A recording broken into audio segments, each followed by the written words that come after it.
This is Bulletproof, where Hollywood scandals meet real detective work. I'm Steve Stanulis, former NYPD officer, celebrity bodyguard, and private investigator. Unlike other true crime podcasts, these aren't cold cases. These are active celebrity crime investigations happening right now. From Diddy's inner circle to A-list scandals. I've been there, and I'm exposing the celebrity secrets you've never heard. Welcome to another edition of Bulletproof. As we want to tell all our listeners, as always, stay bulletproof.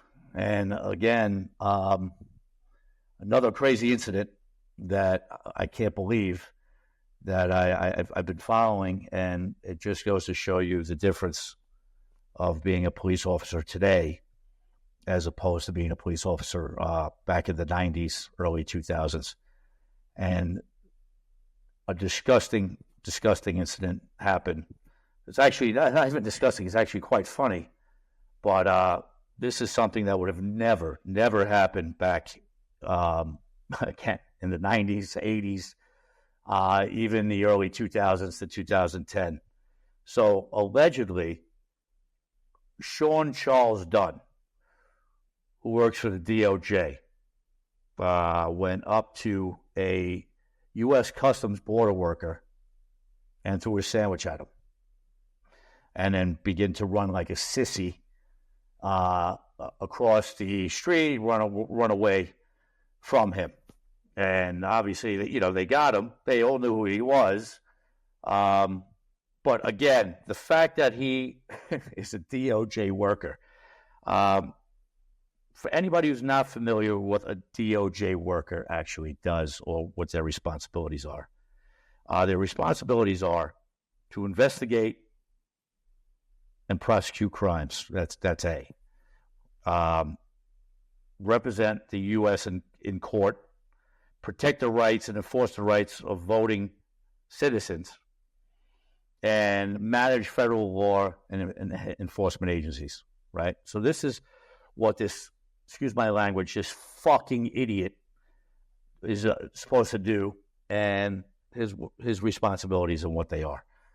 So can you imagine you have a position in the DOJ, you go up to a Border Patrol personnel, and you basically start yelling, throwing insults in his face, right?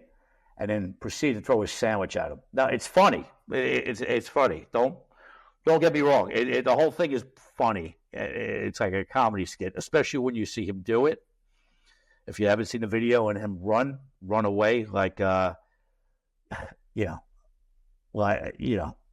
even explain how he was running. But when you think of the whole incident, how silly and bizarre, again, but to discuss this in a certain way, I can't even believe I'm talking about this, but to represent the DOJ and everything you do is to enforce and protect and prosecute. You're going to have the audacity, and excuse my language, the fucking balls to do this. Now, first of all, if this was 1990 or the 90s, I'm not saying anything would have happened differently. But what people don't realize is if you throw something at a police officer, Border Patrol, ICE, anything, any federal agency, the FBI, or I had an incident where I was working in the cells one day, and we had an intoxicated, and the reason why I'm saying this, I'm not to go off topic, it's really on topic, is we had an intoxicated person in the cells. And when I went to tell him to calm down, he proceeded to spit at me, and it couldn't have gone more in my eye. The whole spit, the whole glob went right in my eye. Probably 99 out of 100 times it wouldn't have, but this particular one time, right in my eye. So not only was he reprimanded in the right way, but that's an assault too. It's an assault too on a cop. It's an assault 2 on anybody, by the way. Because why, you ask? If you're saying, well, why is that an assault 2 on anyone? Because what happens if he has hepatitis or he has some sort of sickness that now has gone from his mouth, his liquids, into your eye? So that's an assault 2 all day, every day, right? So, everybody's laughing. Well, why did he get charged with a felony? Because it's a fucking felony. I don't care if he threw a piece of breadcrumb at the guy. You go into a Border Patrol's face, start insulting him, and probably, and I'm not going to say, I'm just assuming. I bet you the Border Patrol officer either recognized this guy or knew who he was. So he probably stood down even more, knowing that this guy was who he was with the DOJ, and was probably more dumbfounded that Charles Dunn decided to throw a hoagie at him. So, again, where am I going with this? Pam Bondi made an announcement, and I'm so glad that that this was recognized in the way it was. And thank God somebody filmed that, because this fucking idiot would have gotten away with this. And again, not only was he fired, which is awesome, because again, that's like me being a fireman, but when I see a fire, I decide, I'm going to throw more matches on it or gasoline. I'm not going to try to put it out.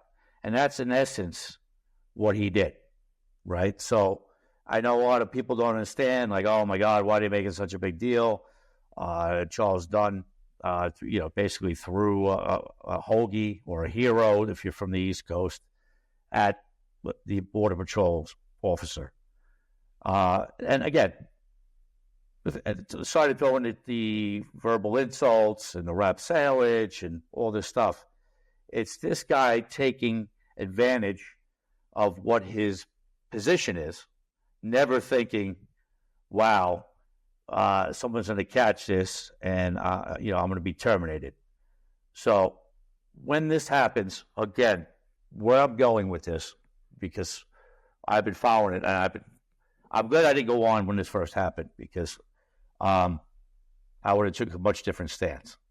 But when I say, and again, I can only go to the 90s and early 2000s because that's when I was a police officer, right? And I was a cop when Giuliani and Bratton were, the mayor and the police commissioner. And again, if that would have happened, and I'm not saying I would have done anything wrong, but I promise you, if that guy would have threw a sandwich at me, not just him, anybody. And again, what I would have done, once I would have arrested him, is I would have force-fed that motherfucker the sandwich, is what I would have done. Because, again, nobody's afraid anymore. Nobody respects the police anymore, Border Patrol. Nobody does, because we're not allowed to insert or have the respect that we once did. And I always say this kiddingly, but it's true. If you took everybody I worked with back then and put them in the street now, nobody would last more than 2 weeks without being terminated. And it wasn't that we were more aggressive police officers or law enforcement. It's because nobody would have done. I mean, if that would have happened, that would have been such an anomaly that somebody would have had the audacity to do that. It would have been nipped in the ass. Giuliani would have came on, made a big deal about it, and that would have been it. And it's just a different time, and it's a bad time. And the problem is, I remember, and I'm going to go back, and I'm not trying to be all over the place because I'm not, but these are all things that have something to do with what I said. It was a couple of years ago when there was a police in the NYPD. There was a female cop, and she was walking through the streets in the neighborhood, and they were throwing water balloons at her. And that was the first time I ever saw cops getting abused verbally and physically. And she just stood down and took it. And it was the first time ever that it was just like watching, and again, this is going to sound stupid, but it was the first time like watching Superman get defeated, because I never saw a situation, and maybe it did happen, but again, there was no social media, there was no cell phones, but where a cop took the abuse that female did. And that, to me, was the first time that like opened up like a Pandora's box for things to happen on a continuous basis. So going back to our friend at the DOJ, Mr. Dunn. It's the seriousness of the charges leveled against Sean Dunn. Right. It's if you heard what that he just said, it's the seriousness of not the sandwich, because it's not like he threw a grenade at him or a rock or a bottle. It's the seriousness that somebody in a position of power like that represents the Department of Justice would have the audacity to do something like that. Maybe with this administration now, with Pam Bondi making that announcement that he's going to be charged with a felony and lose his job, will start to wake people up, because what is he actually doing? Do you think that Border Patrol officer wants to be there?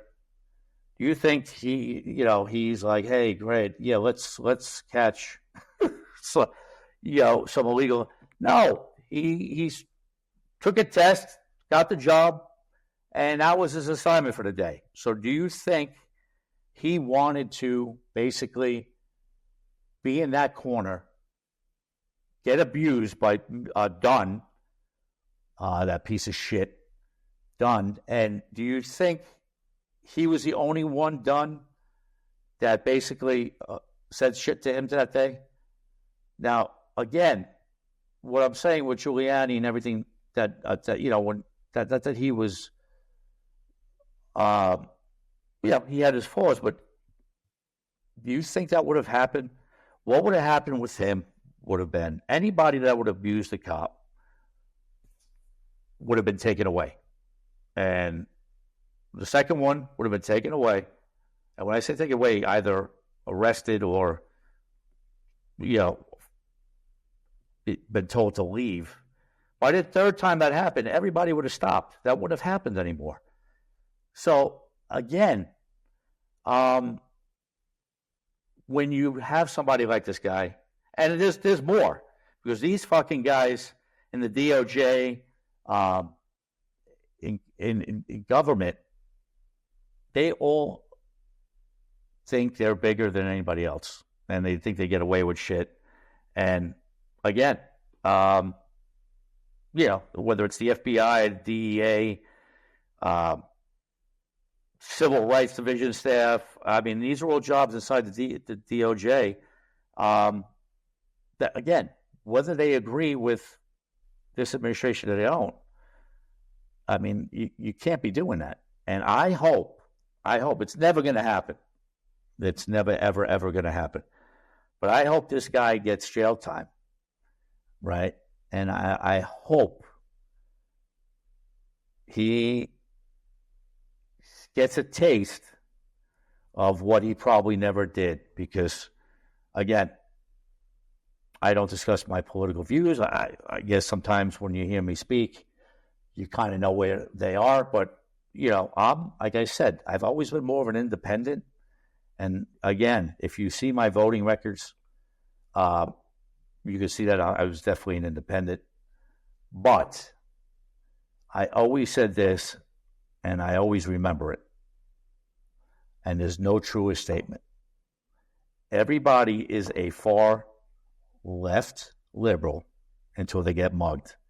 The only way you stay a far left liberal is when you don't have any access or have any situations when you are in a situation where you're going to be either mugged, robbed, assaulted, what have you. So they always said this to me, and I never understood it. And now I do.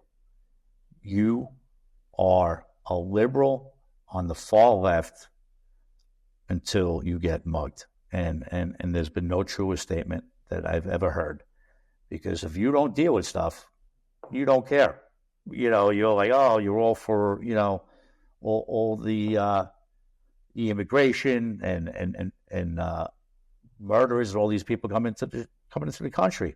What do you care? Because you live up in a mansion somewhere where you have security where nobody's ever going to bother you.